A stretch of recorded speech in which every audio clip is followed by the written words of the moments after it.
Bismillahirrahmanirrahim. Assalamualaikum warahmatullahi wabarakatuh. Alhamdulillahi rabbil alamin. Wassalatu wassalamu ala asyrafil anbiya'i wal mursalin sayyidina wa maulana Muhammadin sayyidil mursalin wa imamil muttaqin wa ala alihi wa sahbihi ajma'in, amma ba'd. وقال الله تعالى في كتابه الكريم: أعوذ بالله من الشيطان الرجيم بسم الله الرحمن الرحيم قد أفلح المؤمنون الذين هم في صلاتهم خاشعون. وقال النبي صلى الله عليه وسلم: أول ما يحاسب به العبد يوم القيامة صلاته، أو كما قال رسول الله صلى الله عليه وسلم. Hadirin jamaah salat zuhur rahimakumullah, sebelum dimulai pemaparan tentang materi salat, zikir dan doa yang khusyuk, mari sama-sama kita berdoa kepada Allah Subhanahu wa taala.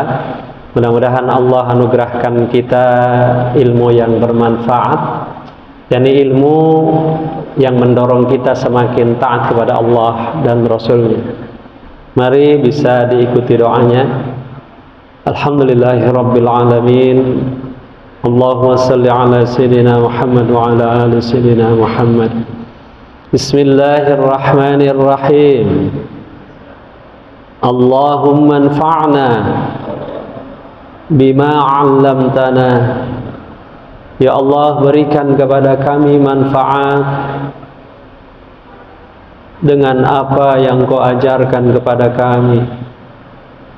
Wa'allimna ma yanfa'una.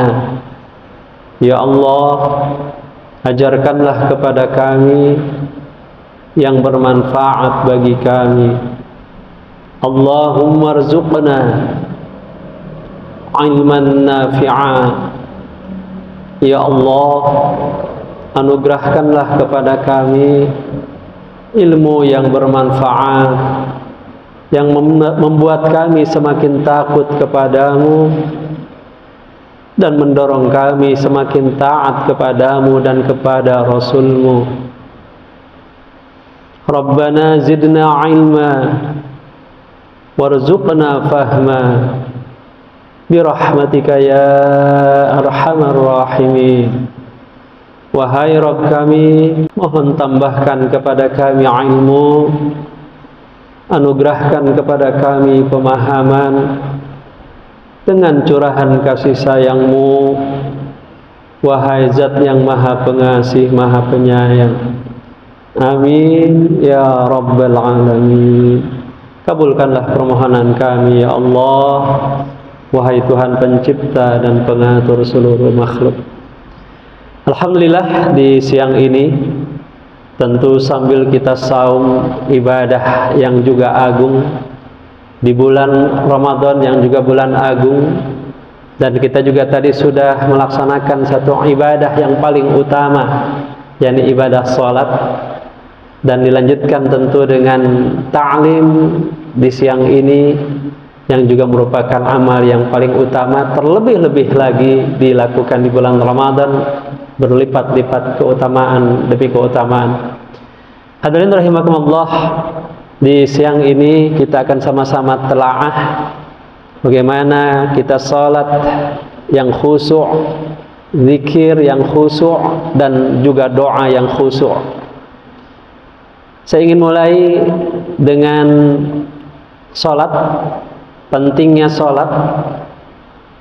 Tentu untuk mengingatkan, salat adalah salah satu rukun Islam.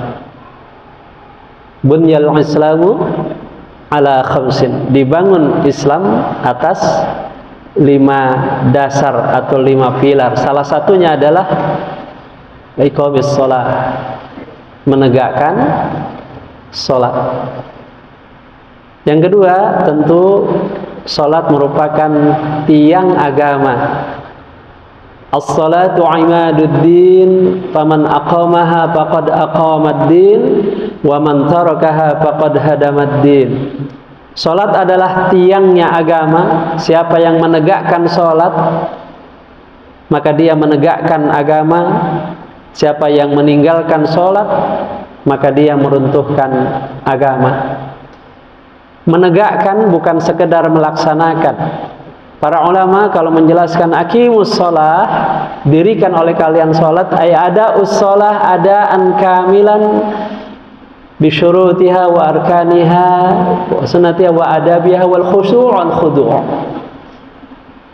Tunaikan sholat oleh kalian dengan penunaian yang sempurna, yang sebaik-baiknya, dengan dipenuhi ya syarat-syaratnya, rukun-rukunnya, sunnah-sunnahnya, adab-adabnya, serta khusyuk dan khudu', yakni tunduk.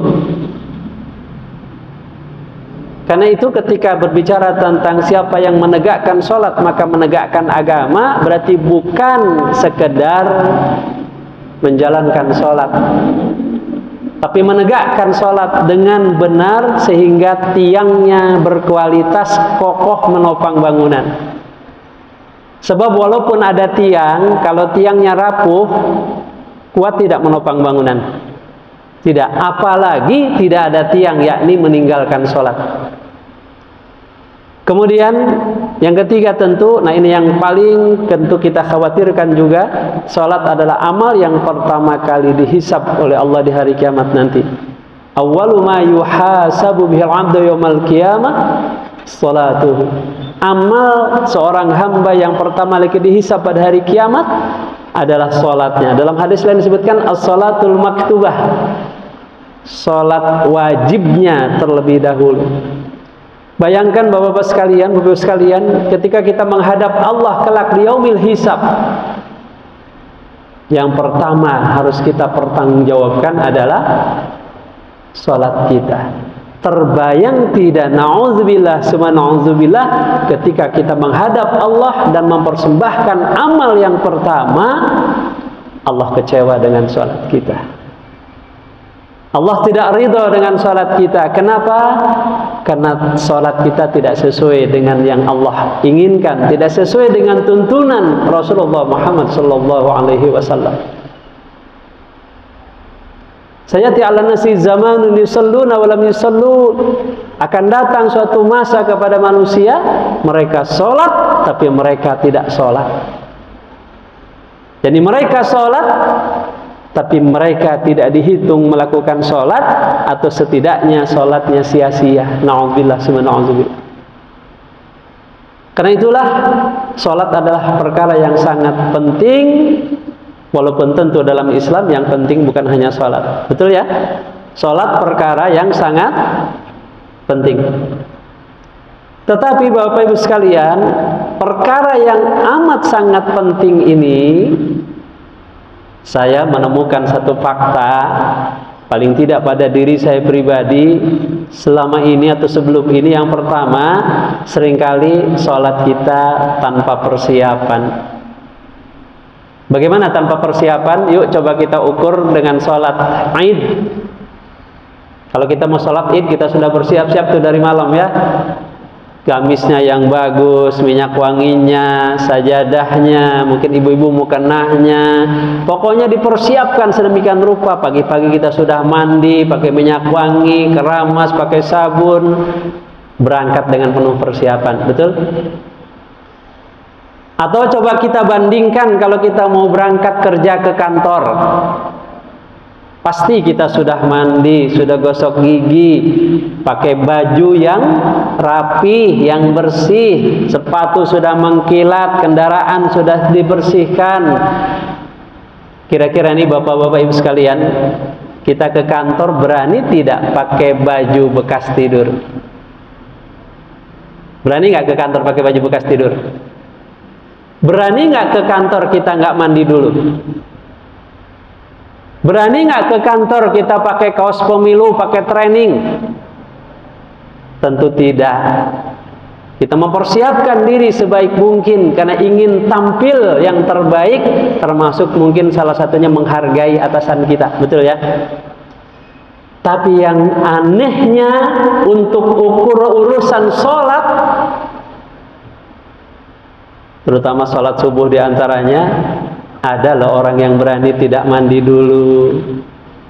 Ada loh orang yang berani sholat pakai baju bekas tidur, betul?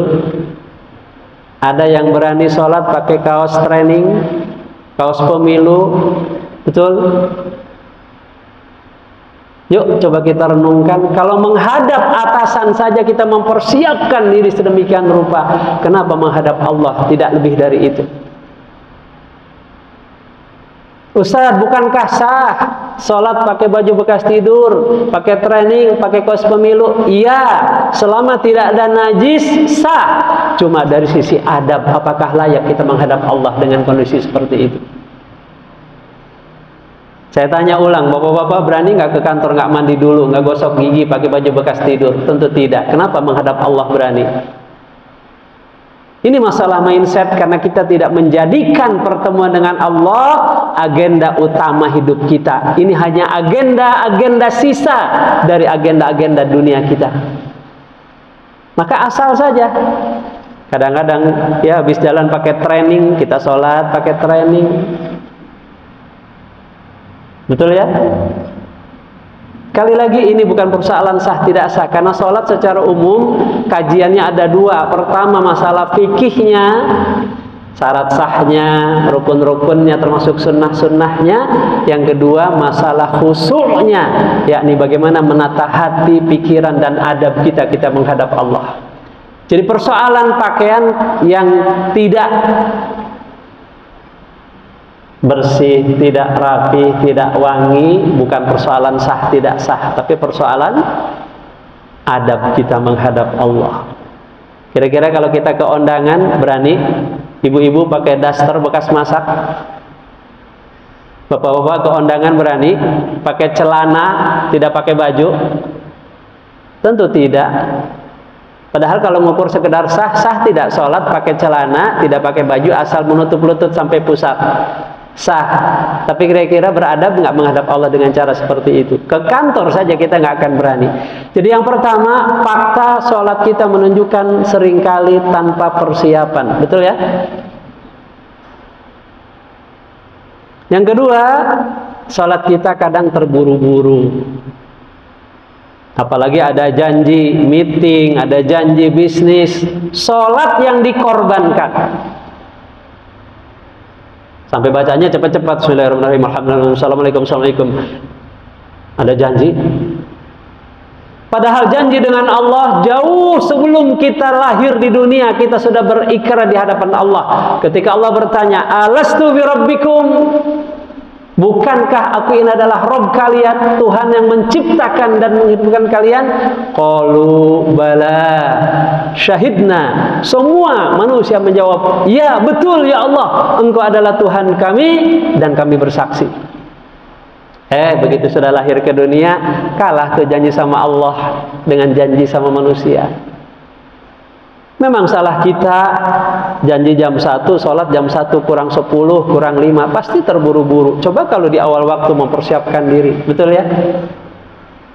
Tahadus bi ni'mah, Bapak Ibu sekalian, saya mulai belajar paling tidak setengah jam sebelum waktu sholat sudah saya pasang alarm, supaya mengingatkan, ayo udah mau sholat, siap-siap. Ini kadang-kadang sholat ya sambilan, ya. Yang ketiga, kadang sholat kita tanpa penghayatan. Kita baca aja, Allahu Akbar, Allahu Akbar kabir, alhamdulillah katsir, bismillahirrahmanirrahim, alhamdulillahirrahmanirrahim, at-tahiyatul marwiyatu, assalamualaikum warahmatullahi wabarakatuh, assalamualaikum, selesai. Padahal Masya Allah, kalau kita mau hayati bacaan dalam sholat misalnya, itu terkategori ada 4 kategori bacaan. Yang pertama, memuja, memuji dan mengagungkan Allah. Seperti misalnya Allahu Akbar kabira, ya Allah, Engkau zat yang maha besar, maha sempurna kebesaranmu ya Allah. Walhamdulillahi katsira, segala pujian yang sempurna serta keagungan hanya bagimu ya Allah, dengan pujian yang sebanyak-banyaknya. Wa subhanallahi bukratan wa asila, Maha suci Engkau ya Allah dari segala kekurangan, kelemahan, keterbatasan.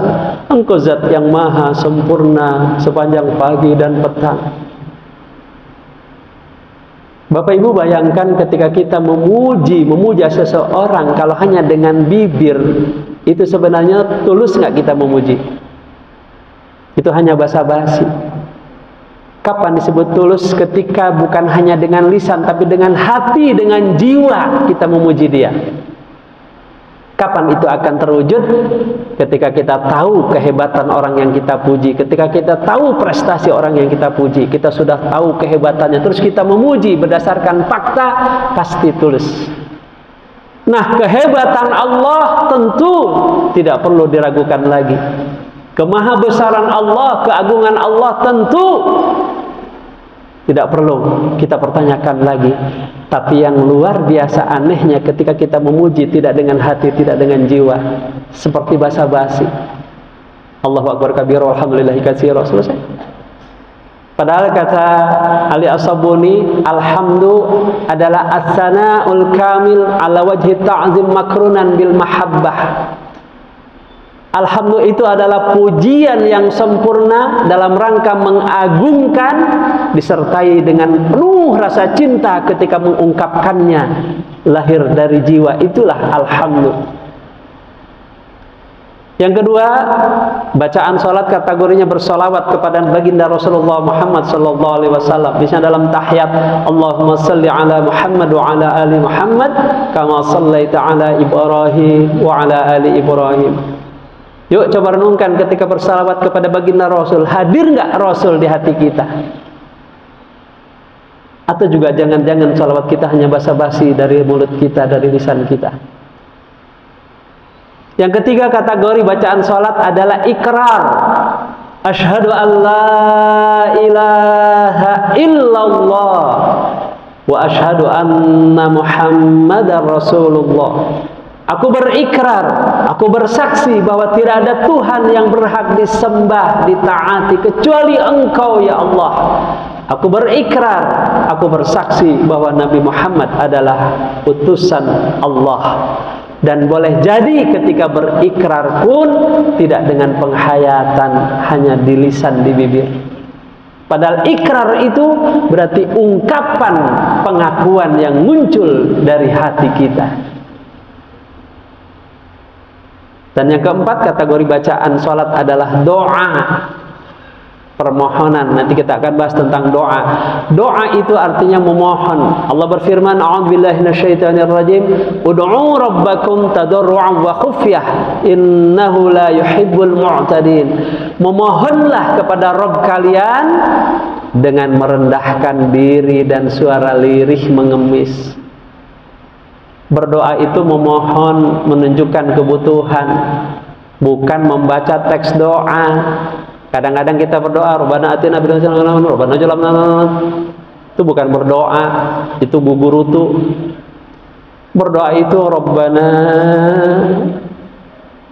ya Rabbana atina fid dunya hasanah wa fil akhirati hasanah wa qina adzabannar wa qina adzabannar wa qina adzabannar. Wahai Rabb kami, wahai Tuhan pencipta dan pengatur kami, mohon ya Rabb berikan kepada kami kebaikan-kebaikan di dunia, dan mohon juga ya Rabb berikan kepada kami kebaikan-kebaikan kelak dalam kehidupan akhirat kami.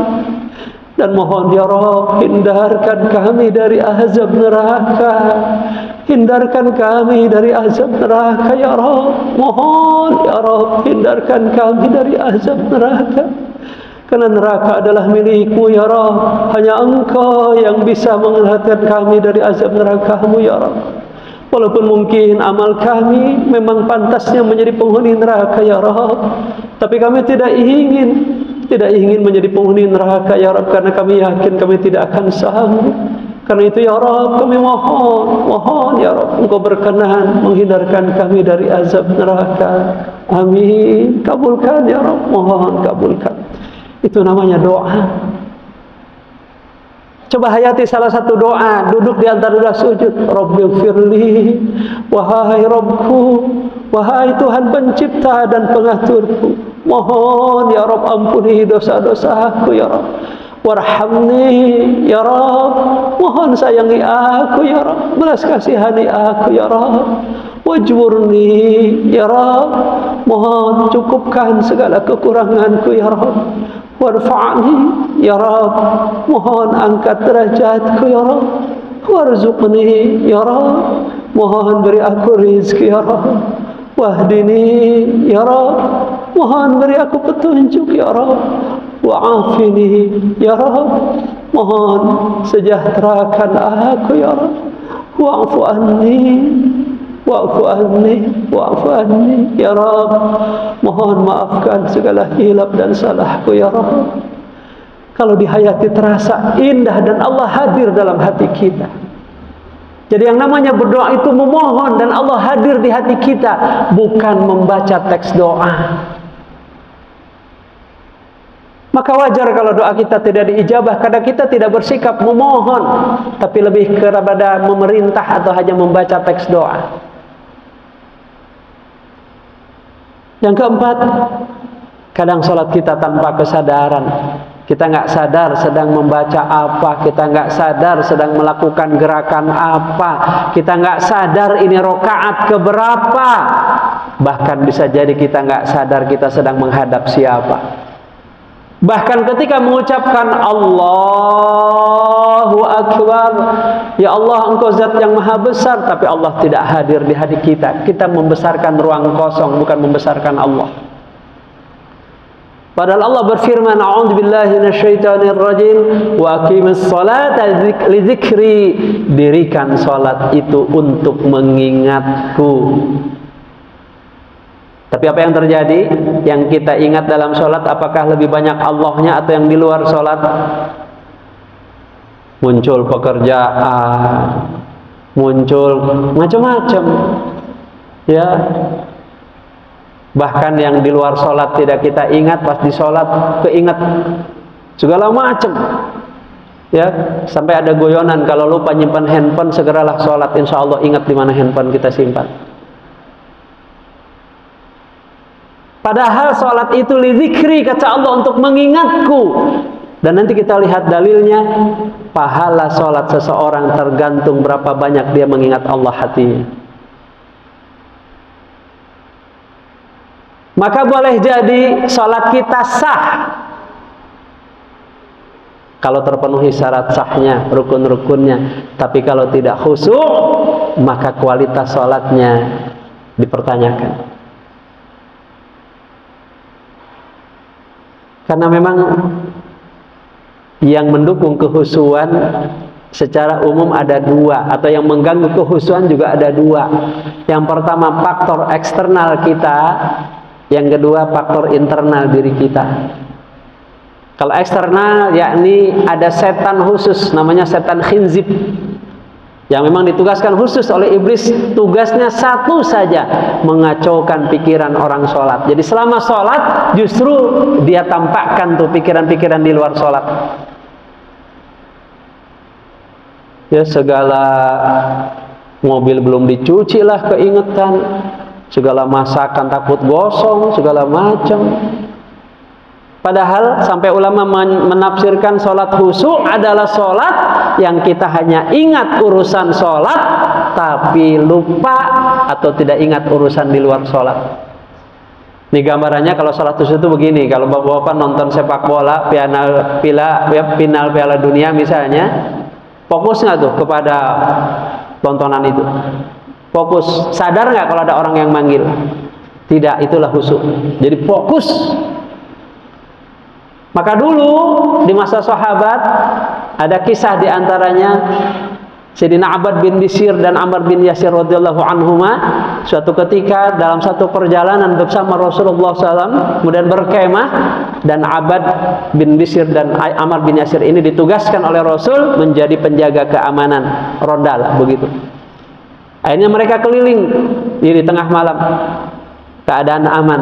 Akhirnya kata Abbad bin Bishr, wahai saudaraku Ammar bin Yasir, kita habis perjalanan jauh terasa letih. Bagaimana kalau kita gantian saja jaga? Anda tidur dulu, saya jaga. Baiklah, kata Ammar. Akhirnya Ammar tidur, Abbad nunggu berkeliling karena aman. Akhirnya beliau nunggu sambil sholat sunnah. Tapi di luar dugaan, menjelang rokaat-rokaat akhir, di rokaat kedua, tiba-tiba melesat anak panah dari kegelapan. Ceplak! Terkena Abad. Mengganggu sholatnya? Belum. Datang lagi panah yang kedua, ceplak! Mengganggu sholatnya? Belum. Pas panah yang ketiga, dia ingat bahwa dia sedang ditugaskan menjaga keamanan. Akhirnya ketika sujud, ditepuklah Ammar bin Yasir. Ammar bangun kaget, hanya dia lari mengejar pemanah itu. Setelah kondisi aman, dia datang. Abad sudah selesai sholatnya, ditanya, wahai Abad bin Bishir, saudaraku, kenapa kau tidak bangunkan aku di panah yang pertama? Apa kata Abad bin Bishir? Demi Allah, wahai Ammar, kalau tidak ada tugas Rasul untuk menjaga keamanan, aku tidak akan selesaikan sholat ini, karena sedang asik berdialog dengan Allah, sedang asik berkomunikasi dengan Allah. Sampai-sampai panah saja tidak terasa. Dan Masya Allah, nggak usah jauh-jauh ke sahabat. Kemarin di Gaza ada anak remaja, tidak terlalu remaja lah, mungkin SMP, ya remaja lah, SMP gitu. Dia harus diamputasi, sementara sudah tidak ada itu obat anestesi, sudah habis. Akhirnya apa? Untuk mengalihkan rasa sakit, dia baca Quran. Supaya fokus baca Quran, dihayati, dia nggak terlalu fokus ketika diamputasi kakinya. Bisa kalau kita paham, menghayati, fokus dengan Allah, hal di luar itu bisa kita rindu. Kalau kita Masya Allah boro-boro anak panah, nyamuk lewat juga sudah mengacaukan sholat kita tuh. Udah nguing, wah demam berdarah nih, wah jamu merah, wah diinfus, wah segala macam. Sehingga sholat kita refleks, saking lihainya refleks, tiba-tiba Assalamualaikum warahmatullahi wabarakatuh, Assalamualaikum, udah selesai ya, 3, 4 kali itu. Akhirnya sujud sahwi lagi. Sujud sahwi adalah sujud ketika lupa. Sujud sahwinya jaga lupa, nggak sujud sahwi. Ya, sering kali terjadi begitu. Yang kelima, kita hanya sekedar menjalankan rutinitas, ya, dan menggugurkan kewajiban. Sudah, saya sudah sholat, mau apa lagi?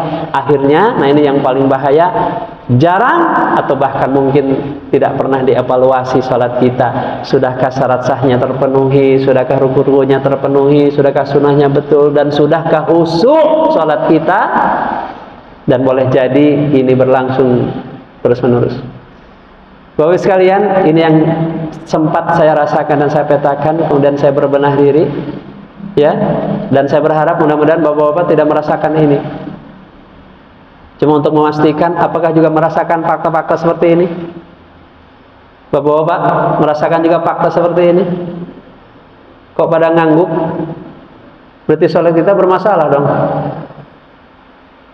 Ya, ini realitas nih. Tanpa persiapan, betul? Kecuali sholat id nanti. Sholat sehari-hari mah asal aja. Kadang pakai kaos oblong jadi, pakai kaos pemilu jadi, nggak mandi dulu. Ya. Yang kedua, kadang terburu-buru, betul? Tanpa penghayatan bacaan, tanpa kesadaran kita sedang melakukan apa, gerakan apa, rakaat keberapa, sedang menghadap siapa. Hanya rutinitas, hanya menggugurkan kewajiban, dan jarang atau mungkin tidak pernah dievaluasi. Betul ya? Yuk kita coba sejenak. Bapak sejenak kita coba introspeksi. Yang bawa handphone boleh dibuka kalkulatornya.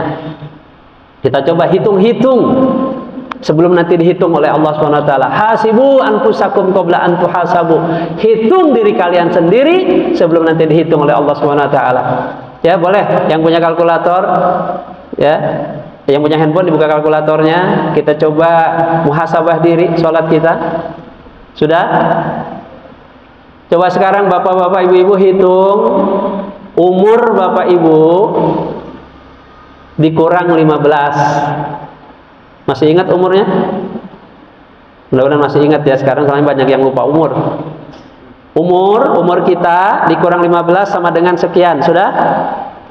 Hasilnya dikalikan 5. Ya, misalnya kalau 60 dikurang 15 berarti 45, dikali 5 sama dengan sekian. Sudah? Nah, hasilnya dikali lagi 365 sama dengan sekian. Coba diulang, umur dikurang 15 sama dengan sekian, hasilnya dikali 5 sama dengan sekian, hasilnya dikali 365 sama dengan sekian. Berapa Pak? 4.800 sekian. Lalu berapa? Dihitung tidak? Belum. Siapa lagi yang hitung berapa? Berapa? 18.000 sekian. Doa yang hitung lagi siapa? Umur dikurang berapa Pak? 95.000 sekian. Ada lagi yang hitung sholat? Umur dikurang 15 dikali 5 dikali 365. 100.000 sekian. Baik. Sekarang saya tanya, Bapak-bapak menyadari nggak itu angka apa? Yang dihitung tadi angka apa? Angka sholat sejak angka sholat sejak balik, dan itulah sholat yang akan dihisab oleh Allah Subhanahu wa taala kelak di yaumil qiyamah. Dengan catatan baliknya usia 15 tahun, boleh jadi kurang dari itu. Perhatikan angkanya, bukan 100, 200, bukan 1000, 2000, sudah puluhan ribu kita menghadap Allah. Bahkan tadi sudah 100.000 lebih. Dan perhatikan, 100 ribuan itulah yang kelak akan dimintai pertanggungjawaban oleh Allah Subhanahu wa taala. Dan boleh jadi yang puluhan ribu tadi kualitasnya masih seperti ini. Kira-kira dengan angka yang ada, kalau hari ini dipanggil Allah, siap menghadap Allah mempertanggungjawabkan salat kita? Siap Bapak-bapak? Kalau hari ini dipanggil, sudah yang puluhan ribu tadi dengan kualitas salat masih seperti ini, siap menghadap Allah? Astaghfirullahaladzim. Astaghfirullahaladzim. Astaghfirullahaladzim. Ya Allah, tidak terasa ya Allah, bahkan saya kaget setelah dihitung ternyata bukan baru 100, 200, 1000, 2000, sudah puluhan ribu hamba menghadapmu ya Allah. Dalam kondisi tidak mengingatmu, dalam kondisi justru memikirkan hal-hal di luar sholat. Padahal Engkau berfirman, wa aqimis sholata li dzikri, dirikan sholat untuk mengingatku. Hamba aku ya Allah yang sudah puluhan ribu itu lebih banyak pikiran hamba melayang-layang kemana-mana ya Allah, memikirkan selain Engkau ya Allah. Hamba takut ya Allah, saat menghadap Engkau kelak Engkau kecewa dengan salat hamba, karena dalam salat hamba tidak mengingatmu, justru mengingat selainmu ya Allah. Astaghfirullahaladzim. Astaghfirullahaladzim. Astaghfirullahaladzim. Ampuni segala kelalaian hamba ya Allah. Maafkan segala khilaf hamba ya Allah. Hamba takut ketika menghadapmu mempersembahkan amal pertama yang akan Engkau hisab, salat hamba tidak berkualitas ya Allah. Bimbing hamba ya Allah agar bisa merasakan salat yang khusyuk. Amin ya rabbal alamin. Perhatikan angka itu sekali lagi, sudah puluhan ribu kita menghadap Allah, bisa jadi dengan kondisi masih seperti ini. Betul ya? Berarti perlu kita perbaiki. Ya, wajib kita perbaiki karena Allah lebih melihat kualitas amal. Allah berfirman, a'udzubillahi minasyaitonirrajim, allazi khalaqal mauta wal hayata liyabluwakum ayyukum ahsanu amala wa huwal azizul ghafur. Dialah zat yang menciptakan mati dan hidup untuk menguji kalian, siapakah di antara kalian yang amalnya terbaik. Dia maha perkasa lagi maha pengampun. Perhatikan, amalnya terbaik, laisa aksaru amala, bukan amal yang terbanyak. Apalah puluhan ribu kalau tidak berkualitas. Maka saya agak khawatir juga nih dengan sholat tarawih, rata-rata cepat-cepat. Bahkan imam yang Al-Fatihahnya satu napas jadi imam favorit. Bismillahirrahmanirrahim. Alhamdulillahirabbil alamin arrahmanirrahim maliki yaumiddin iyyaka na'budu wa iyyaka nasta'in ihdinas siratal mustaqim siratal ladzina an'amta 'alaihim ghairil maghdubi 'alaihim waladdallin. Amin. Mau kemana kita? Bapak Ibu, kalau kita punya masalah berat, kita ingin curhat ke orang, inginnya cepat-cepat selesai atau ingin berlama-lama curhat kita? Lama. Ini curhat ke Allah. Ini ngadu ke Allah. Ini munajat ke Allah. Allah berikan sehari 5 kali kesempatan. Kenapa tidak dimanfaatkan sebaik-baiknya? Memohon di situ. Kita malah ingin cepat-cepat selesai.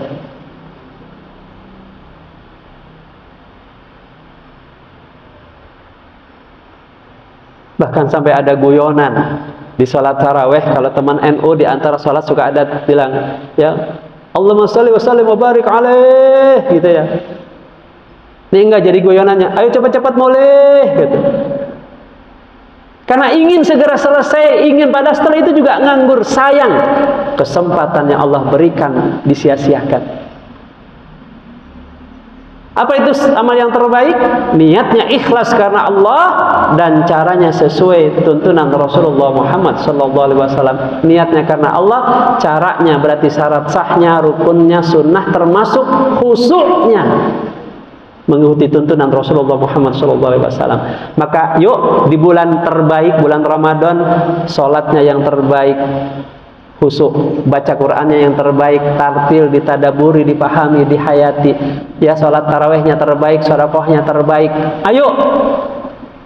Sayang, ini bulan terbaik kalau diisi hanya dengan amal-amal standar. Ibarat kalau ada mall, ini bulan diskon dosa besar-besaran, bonus pahala besar-besaran ini bulan. Ibarat kalau ada mall, diskon 80%, tapi kita hanya beli korek kuping. Rugi nggak kesempatan itu? Rugi. Walaupun 80%, kalau belinya cuma korek kuping, ya dapat diskonnya tetap saja nggak seberapa. Artinya apa? Ini bulan yang agung diisi dengan amal-amal yang kecil dan sekedarnya rugi. Isi amal-amal yang hebat dan terbaik, baru kita dapat bonus pahala besar, diskon dosa besar-besaran. Ibaratnya kalau ada mall yang diskon 80% atau bahkan 100%, ya mungkin 100% nggak ada 100%, berarti beli barang yang mahal supaya kerasa tuh diskonnya. Jadi apa itu salat khusyuk? Ya, terbaik bukan terbanyak. Kita mulai dari firman Allah, a'udzubillahi minasyaitonirrajim. Qad aflahal mu'minun alladzina hum fi salatihim khashi'un. Sungguh beruntunglah orang-orang yang beriman, itu orang-orang yang khusyuk dalam salatnya. Banyak penjelasan para ulama tentang apa salat khusyuk. Salah satunya saya ambil dari pendapat Imam Syekh Nasir As-Sa'di dalam tafsirnya. Kata beliau, khusyuk adalah hadirnya hati di hadapan Allah Subhanahu wa ta'ala sambil mengkonsentrasikan hati agar dekat kepada Allah Subhanahu wa ta'ala. Dengan demikian akan membuat hatinya tenang juga jiwanya dan gerakan-gerakannya, ya, tidak berpaling hatinya dari Allah, beradab di hadapan Rabb-Nya, konsentrasi terhadap apa yang dia katakan, yakni bacaan sholat, baca tartil, pahami, hayati.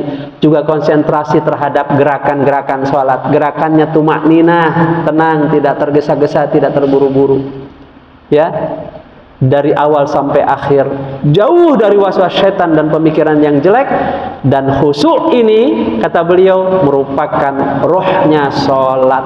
Berarti sholat yang tidak khusyuk walaupun sah, dia tidak ada rohnya, tidak ada jiwanya. Dan yang dituju dari sholat serta yang akan dicatat pahala bagi hamba, yakni sesungguhnya kadar pahala kita dalam sholat sangat ditentukan oleh seberapa persen kita ingat kepada Allah, menghadirkan hati, menghayati bacaan dan gerakan dalam sholat. Sehingga baginda Rasulullah Muhammad SAW dalam sabdanya beliau menyatakan, sesungguhnya bila seseorang hamba telah selesai dari sholatnya, maka tidak ditetapkan balasan dari pahala sholatnya kecuali ada yang mendapatkan hanya setengahnya, hanya sepertiganya, hanya seperempatnya, seperlimanya, seperenamnya, sepertujuhnya, seperdelapannya, sepersembilannya, sepersepuluhnya, atau bahkan mungkin tidak dapat apa-apa. Itu sangat tergantung berapa banyak dia mengingat Allah. Jadi sekali lagi, sholat itu ada dua sisi, sisi sah, sisi khusyuk. Syarat sah dan rukun itu sisi sah. Kalau sudah terpenuhi sholat kita sah, artinya tidak perlu disolat lagi, tidak perlu diulang, tapi khusus menyangkut nilai dan kualitas sholat kita. Ibaratnya begini, kalau kita mau ikut ujian, kita sudah mendaftar, katakanlah ujian perguruan tinggi, kita sudah mendaftar, kita sudah datang ke lokasi ujian, sudah menerima berkas ujian, kita sudah mengisi soal ujian, sudah mengumpulkan ke pengawas soal ujian kita. Secara administrasi, sudah sah belum kita dianggap ikut ujian? Sudah, tapi nilainya pasti 100? Bisa iya, bisa 70, 40, 30, bisa juga 0. Nah, syarat sah itu adalah sah sholatnya, tapi nilainya tergantung kehusuan.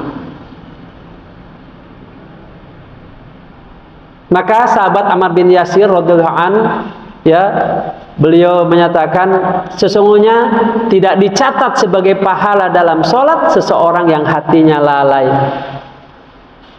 Sah sholatnya, tapi pahalanya nggak dicatat kalau hatinya lalai, nggak mengingat Allah, melanglang buana kemana-mana. Begitupun Ibnu Abbas radhiyallahu an, beliau mengatakan, engkau tidak akan mendapatkan pahala dari sholatmu kecuali apa yang engkau hayati.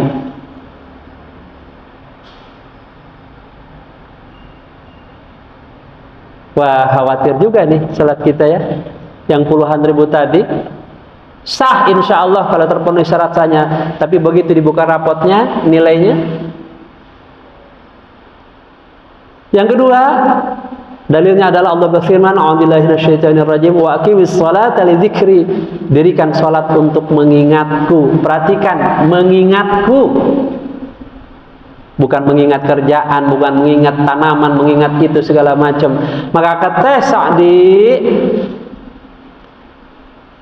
kerjakanlah sholat itu semata-mata untuk mengingatku, karena mengingat Allah Ta'ala adalah tujuan untuk memuliakannya, dan itu adalah ibadah hati dan akan mendatangkan kebahagiaan. Hati yang lalai dari mengingat Allah maka akan lalai dari segala kebaikan, dan sesungguhnya dia sangat binasa.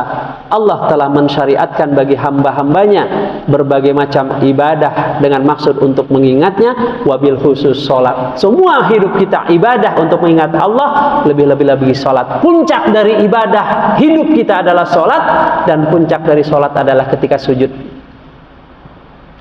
Sehingga Rasul bersabda, aqrabu ma yakunul 'abdu min rabbih wa huwa sajidun faksirud du'a. Posisi paling dekat seorang hamba dengan Rabbnya adalah orang yang bersujud, maka perbanyak memohon di situ. Betapa tidak dekat saat sujud itu, Bapak Ibu sekalian, kita diajarkan oleh Allah meletakkan kepala kita yang sering jadi sumber kesombongan intelektual, Allah letakkan lebih rendah, mohon maaf, dari pantat kita yang hina, supaya kita menghinakan diri, merendahkan diri sehina-hinanya, serendah-rendahnya, dan di saat yang bersamaan kita meninggikan Allah Subhanahu Rabbiyal A'la wa bihamdi. Maha suci dari segala kekurangan, kelemahan, keterbatasan. Engkau zat yang maha sempurna, wahai Rabbku. Engkau zat yang maha tinggi, maka memujilah aku kepadanya, sementara hamba hina, rendah, tidak bernilai di hadapanmu. Tapi pernahkah ketika sujud kita menghayati sedang merendahkan diri di hadapan Allah, menghamba serendah-rendahnya? Kan itu kata Imam Ghazali, kalau ingin hadir Allah dalam hati, yang pertama memang harus dihadirkan hati kita. Menghadirkan hati ya ketika menunaikan sholat, merasakan kehadiran Allah dalam diri, merasakan kedekatan dan kebersamaan dengan Allah. Kalbunya hidup dan terus ditujukan kepada Allah. Ya, dan yang kedua, mau tidak mau harus memahami segala perkara dalam sholat dan bacaan sholat yang sedang didirikan, menghayati makna dan gerakan sholat dengan penghayatan lahir batin. Yang ketiga, harus ada at-ta'zim, merasakan kebesaran Allah dengan merasa bahwa diri kecil, hina, lemah, dan tak berdaya di hadapan Allah. Yang keempat, harus ada rasa haibah, rasa takut terhadap kekuasaan dan kebesaran Allah ketika berada di hadapannya, merasa takut dengan kemurkaannya dan azabnya, merasa takut melanggar perintahnya. Sehingga diriwayatkan Ali Zainal Abidin, cicit baginda Rasulullah Muhammad SAW, setiap kali akan sholat wajahnya pucat, badannya gemetar. Ketika ditanya, mengapa sampai begitu? Apa beliau bilang, tidak tahukah engkau kepada siapa aku menghadap dan kepada siapa aku bermunajat? Kepada Allah, zat yang maha besar, bagaimana mungkin aku tidak gentar? Sehingga ketika mengucapkan Allahu Akbar, ya Allah, engkau zat yang maha besar, maha sempurna kebesaranmu ya Allah, sementara hamba kecil, hina dina, tidak layak menyombongkan diri. Yang keempat, harus ada ar-raja', selalu menaruh harapan kepada Allah. Mudah-mudahan walaupun masih banyak kekurangan, tapi sudah berusaha memperbaiki diri, Allah masih berkenan menerima salat kita. Berharap doa kita masih dikabulkan oleh Allah. Dan yang keenam ada al-haya', merasa malu terhadap Allah atas segala kekurangan dan kecacatan yang terdapat dalam salat. Merasa malu terhadap salah dan dosa, merasa malu terhadap kekurangan, kelemahan dan kekerdilan diri yang selalu diulang-ulang. Dan yang terakhir, dalil tentang salat khusyuk adalah wasta'inu bis-sabri was-shalah wa innaha lakabiratun illa 'alal khashi'in alladzina yadhunnuna annahum mulaqu rabbihim wa annahum ilaihi raji'un. Dan mohonlah pertolongan kepada Allah dengan sabar dan salat, dan sungguh salat itu terasa berat kecuali bagi orang-orang yang khusyuk. Kalau salatnya khusyuk, ibarat kita curhat berpuluh menit pun tidak terasa. Siapa itu orang yang salatnya khusyuk? Mereka yang meyakini kematian dan pasti kembali kepada Allah setelah dibangkitkan dari kematian, sehingga mereka bersegera melaksanakan salat dan bersungguh-sungguh melakukannya agar ketika bertemu dengan Allah dia meridhai salatnya. Ya, kata Allah, ya, salat seperti ini yang aku mau, yang mengingatku, bukan mengingat selain aku. Sehingga kata Ammar bin Yasir tadi, ya, adalah Rasulullah SAW, setiap ada persoalan yang sulit, yang berat, beliau segera sholat. Kemudian beliau bersabda, wahai Bilal, dirikan sholat, kumandangkan iqamah, dan rehatkan jiwa kami dengan sholat. Jadi Rasul itu kalau ada masalah, sholat, ngadu, beres sholat, plong, karena sudah curhat. Berarti sholat untuk healing, sholat untuk ngadu, sholat untuk ibarat kita curhat sama orang, plong. Maka harusnya kalau sholat jadi curhat, jadi ngadu, jadi munajat, lama atau sebentar sholatnya? Harusnya lama. Karena memang itu agenda kita, curhat ke Allah. Dan tempat khusyuk adalah di hati. Adalah Rasul melihat seseorang sambil sholat, sambil mempermainkan jenggotnya. Kata Rasul, kalau hatinya khusyuk, maka akan khusyuk pula gerakan badannya, akan tumakninah. Dan inilah balasan orang yang sholat. Yuk dibaca sama-sama Bapak sekalian. Apabila dia berdiri mengerjakan sholat, kemudian memuji dan mengagungkan Allah dengan pujian yang pantas bagi Allah, dia menghusyukkan hatinya untuk Allah, kecuali dia berpisah dengan kesalahannya sebagaimana keadaannya pada hari dilahirkan oleh ibunya, bersih dari dosa. Masya Allah.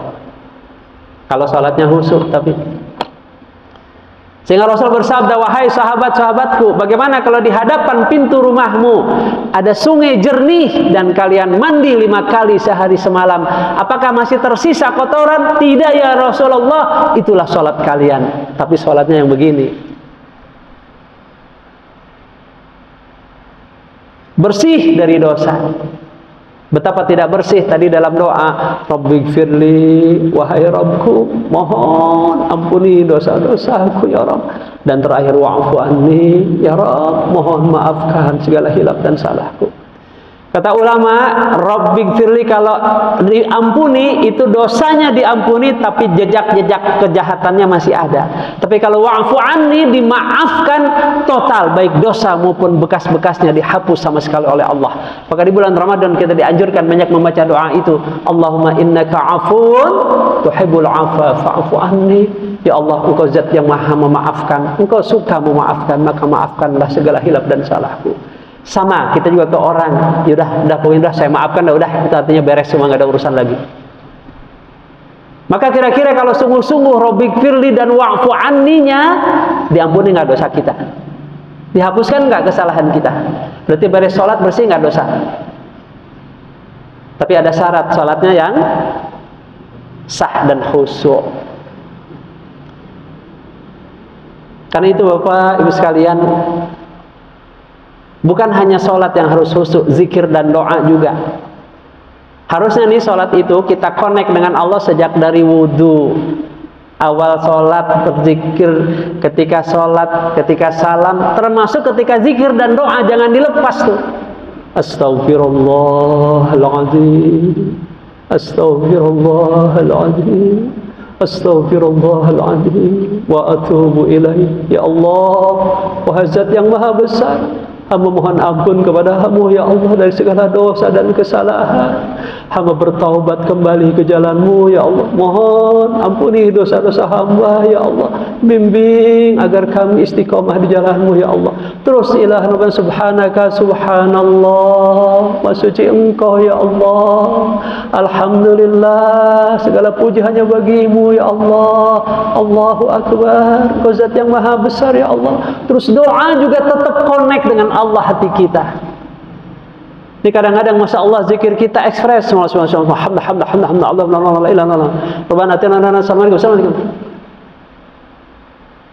padahal alladzina amanu wa tatma'innu qulubuhum bi dzikrillah, ala bi dzikrillah tatma'innul qulub. Itu orang-orang yang beriman dan hati mereka menjadi tentram dengan mengingat Allah. Ingatlah, hanya dengan mengingat Allah hati menjadi tentram. Tapi ingat Allah yang bagaimana?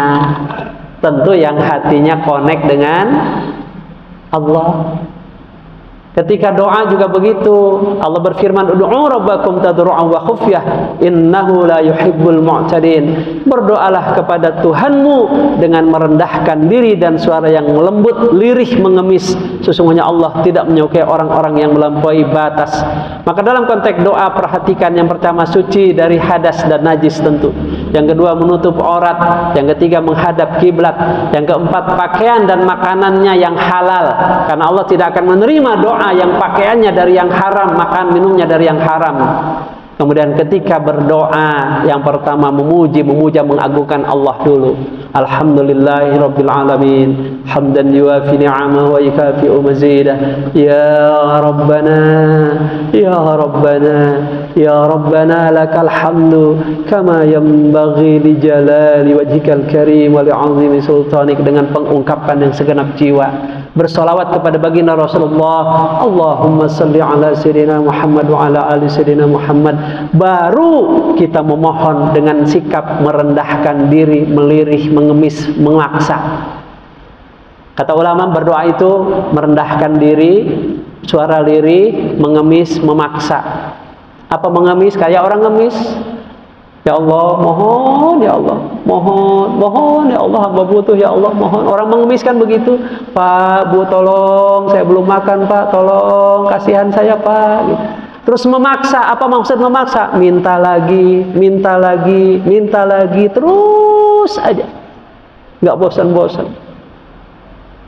Baru setelah itu diisi, ditutup dengan bersolawat lagi kepada baginda Rasul dan memuji kepada Allah. Maka kalau sholat kita khusyuk, zikir kita khusyuk, doa kita khusyuk, yakin Allah terima dan Allah beri pahala yang terbaik bagi sholat kita. Tentu ini memang bukan perkara yang mudah untuk diperbaiki. Bapak sekalian, ini sebenarnya hanya pengantar, karena ini lengkapnya di Kami Cinta Quran itu training sholat khusyuk ini dari pagi sampai siang, kurang lebih 4 sampai 5 jam. Ini kan hanya 1,5 jam pemaparan. Ya, jadi kalau ingin yang lengkap sebenarnya dalam bentuk training, ya, pelatihan. Jadi belajar menghusyukkan hati, belajar menghayati gerakan yang tumaknina, wudu yang benar itu dilatih. Tapi emang 4 sampai 5 jam. Ya, barangkali nanti kalau DKM mengadakan, mangga kerjasama dengan Cinta Quran. Ini hanya prolog saja betapa pentingnya sholat khusyuk, karena sholat yang tidak khusyuk walaupun sah nilainya dipertanyakan. Wallahu a'lam. Mungkin itu beberapa yang bisa dipaparkan. Jadi ada banyak hal yang harus kita perbaiki. Pertama, faktor eksternal kita, yakni bagaimana kita menghindarkan dari godaan syaitan, berlindung kepada Allah. yang kedua faktor internal kita, yakni persiapan pada diri kita, baik pakaian, badan, termasuk memahami dan menghayati bacaan. Demikian mungkin yang bisa disampaikan Bapak Ibu sekalian, mudah-mudahan menjadi yang bermanfaat ya. Sebelum diakhiri, kalau ada yang ingin ditanyakan tentang sholat khusyuk dipersilahkan, mangga.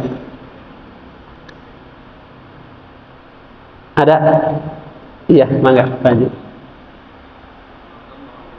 Waalaikumsalam warahmatullahi wabarakatuh.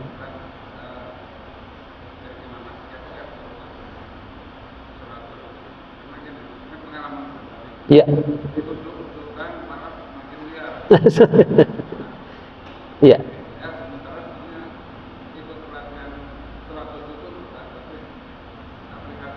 Iya. Baik. Iya. Jadi memang sholat khusyuk adalah sholat yang dipersiapkan betul-betul. Paling tidak 3 khusyuk kita kuasai. Pertama, khusyuk itu artinya fokus lah secara gampangnya ya. Yang pertama, hati dan pikiran kita fokus kepada Allah, merasakan kehadiran Allah dalam hati, merasakan keagungan Allah dan seterusnya. Itu dengan cara penghayatan bukti kesan Allah. Yang kedua, hati dan pikiran kita fokus kepada bacaan. Jadi bacaannya dibaca tartil, dipahami dan dihayati per kata. Bukan hanya dipahami. Contoh misalnya Bismillahirrahmanirrahim, itu kalau diterjemahkan dengan menyebut nama Allah yang Maha Pengasih Maha Penyayang, itu agak sulit penghayatan. Tapi kalau tafsirnya dengan menyebut namamu ya Allah, Engkau zat yang maha agung dan maha luas kasih sayangnya untuk seluruh makhluk dan maha kekal kasih sayangnya khusus untuk orang-orang yang beriman. Bisa kita baca itu. Nah, caranya adalah dibaca berulang-ulang, dikeraskan Arabnya, dikeraskan kandungan maknanya sampai hafal dulu. Setelah hafal, baru dilirihkan suara Arabnya dan dilirihkan maknanya dalam hati. Itu dilatihnya begitu. Jadi kata ulama, kalau untuk menghafal keraskan, kalau untuk menghayati lirihkan. Jadi kayak berbisik, Bismillahirrahmanirrahim. Dengan menyebut nama-Mu ya Allah, Engkau zat yang maha agung dan maha luas kasih sayangnya untuk seluruh makhluk, yang maha kekal kasih sayangnya khusus untuk orang-orang yang beriman. Nah, kalau kita tidak bisa menghayati dengan membuka mata, kata ulama boleh sambil memejamkan mata, sambil dipejamkan gitu, tapi buka lagi. Nah, yang ketiga, hati dan pikiran kita fokus kepada gerakan. Ini gerakannya tumakninah, kemudian dihayati makna gerakan itu. Dan ini memang butuh dilatih kefokusan itu. Jadi fokus kepada Allah, fokus kepada bacaan, fokus kepada gerakan. Nah, kalau itu terus dilatih, begitu pikiran kita keluar, fokus lagi. Begitu keluar, fokus lagi. Karena kita manusia biasa, kayaknya fokus 100% sulit. Nah, tapi tadi sebelum kita mulai fokus yang 3, kita harus minta tolong kepada Allah agar kita dilindungi Allah dari gangguan setan. Di antaranya ada doa, Rabbi a'udzubika min hamazati syayatin wa a'udzubika Rabbi ayahdurun. Wahai Rabbku, aku berlindung kepadamu dari gangguan setan yang akan mengganggu salatku ini, dan aku juga berlindung kepadamu wahai Rabbku dari kehadiran mereka dalam salatku. Maka lindungi salat hamba ya Allah, bimbing salat hamba. Jadi berlindung kepada Allah. Tentu persiapan yang lain juga, pakaiannya bersih, badannya segar, tidak ngantuk, tidak menanggung, lingkungannya kondusif, tidak berisik, sejuk, wangi, dan seterusnya. Itu semua satu kesatuan harus diintegrasikan. Maka kalau itu dicoba dilatih, insya Allah paling tidak fokus kita meningkat. Setidaknya melayangnya berkurang. Gini, kalau kita baca, dipahami, dihayati, ketika kita fokus, sempat nggak pikiran kita kemana-mana? Ketika kita memahami dan menghayati, sempat nggak kemana-mana? Itu sebenarnya khusyuk. Nah, itu harus dilatih. Ibaratnya begini, kalau kita baca novel, yang kita paham bahasanya, kita ngerti ceritanya, kita masuk ke alur ceritanya, kita nggak terasa satu hal di luar itu khusyuk. Nah, sholat, seandainya kita sholat langsung pakai bahasa Indonesianya, bisa lebih khusyuk nggak? Bisa. Kenapa? Paham. Masalahnya kan tidak boleh secara fikih. Nah, gimana caranya baca bahasa Arabnya tapi seolah-olah langsung dengan bahasa Arabnya, maaf, dengan bahasa Indonesianya. Karena memang persoalan kita ini dua nih problem. Ketika Quran diturunkan ke orang Arab, itu bahasa mereka, mereka paham, mereka nggak perlu belajar tajwid, cara mengucapkannya, karena itu bahasa mereka. Yang kedua, mereka nggak perlu belajar bahasa Arab untuk memahami, memang itu bahasa mereka. Nah, kita problemnya bukan orang Arab. Kalau ingin benar dan paham, minimal dua ilmu kita kuasai. Ilmu tajwid untuk melafazkannya, pronunciation-nya, tahsinnya, bahasa Arab untuk memahami maknanya. Kalau dua itu belum kita kuasai, kita nggak akan bisa khusyuk menghayati bacaan. Paling bisa sih dibantu dengan menghafal terjemah. Kalau menghafal terjemah perlu effort yang lebih besar lagi. Mending belajar bahasa Arab, jadi baca langsung paham. Itu minimal, maksimalnya belajar tafsir, gitu kan, hadis dan seterusnya. Nah, problem kita sudah bukan orang Arab, nggak belajar tahsin, nggak belajar bahasa Arab. Problemnya di situ, melafazkan tidak tartil, atau kadang belajar hanya tahsin saja, bacanya benar, nggak paham, tetap nggak sesuai. Jadi memang untuk salat khusyuk butuh persiapan-persiapan yang lebih, tapi setidaknya kalau bisa paham dan dihayati, itu akan lebih membuat kita lebih fokus. Tahdits bi ni'mah saya coba latih, memang lebih meningkat gitu. Walaupun belum bisa lah fokus 100% karena memang ini masih ada suara-suara, ya. Ini bagus nih masjid kita nih, sejuk, dingin. Ini kalau terlalu terang ini mengganggu kekhusyuan, atau berisik. Ya, gimana kalau rumahnya berisik dekat pinggir jalan? Jika perlu bikin ruang sholat yang kedap suara. Bukankah untuk studio musik aja bisa? Kenapa untuk sholat nggak bisa? Ini kadang-kadang saya sedih bapak-bapak ya, misalnya kalau ke kantor, kalau ke Jakarta ini ngisi di perkantoran yang gedung bertingkat, giliran ruang direktur bersih, sejuk, wangi, ber-AC, giliran ruang sholat di basement, di pojok, ya Allah. Karena kita tidak serius, ya, untuk beribadah kepada Allah, tidak memberikan hal yang terbaik buat Allah. Kadang WC juga, aduh ya Allah, WC masjid bandingkan dengan WC hotel jauh, padahal hotel mungkin tempat maksiat juga. Ya, boleh ruang direktur bagus, mestinya ruang buat Allah lebih bagus dong dari ruang direktur. Saya pernah berapa kali ke NTB, di sana itu Masya Allah, masjid musolanya bagus-bagus, padahal rumahnya sederhana. Saya tanya, kok bisa begini bapak-bapak, ibu-ibu? Kami Pak Ustadz punya prinsip, rumah kami tidak boleh lebih bagus dari rumah Allah. Gitu, hebat tuh. Ya, boleh rumah kami bagus, tapi rumah Allah harus lebih bagus, gitu harusnya. Boleh ruang direktur bagus, tapi untuk rumah Allah harus lebih bagus. Kenapa? Menghadap Allah harus lebih beradab, harus lebih mempersiapkan diri. Alhamdulillah masjid kita sudah memenuhi kerangka itu, ya. Maka coba, kenapa Bapak Ibu, kenapa sholat malam terasa lebih khusyuk?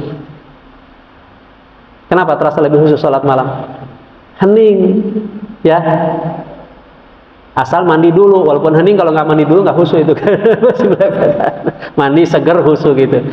Nah, ya, kalau di tanah suci, di mana terasa lebih khusyuk? Di Masjidil Haram atau Masjid Nabawi? Nabawi, kenapa? Lebih tertib, lebih ini. Kalau Masjidil Haram agak kredit gitu ya. Artinya lingkungan mendukung kekhusyuan, berarti lingkungannya harus dikondisikan. Ya, jadi banyak faktor sih yang akan harus kita persiapkan, tentu tidak cukup waktunya, tapi pada prinsipnya tidak mungkin Allah memerintahkan sesuatu yang mustahil kita lakukan. Pasti bisa, bahwa itu butuh proses, bahwa itu butuh latihan, butuh persiapan, iya. Masalahnya adalah sudah puluhan ribu kita sholat, tidak mengkondisikan itu, bisa jadi. Begitu mungkin, jadi baik. Demikian ya Bapak sekalian, alhamdulillahirrabbilalamin. Mudah-mudahan ini menjadi pendorong kita untuk segera berbenah ya, mumpung di bulan agung, bulan Ramadan ya.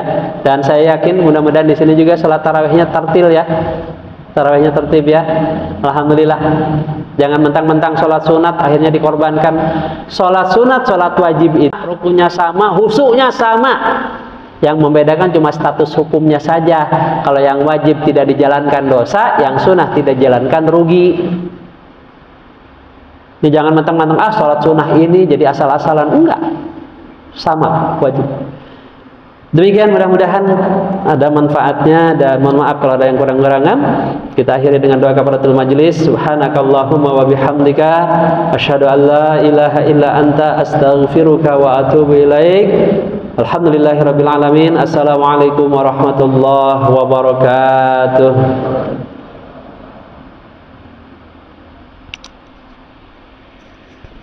Al Muslimun TV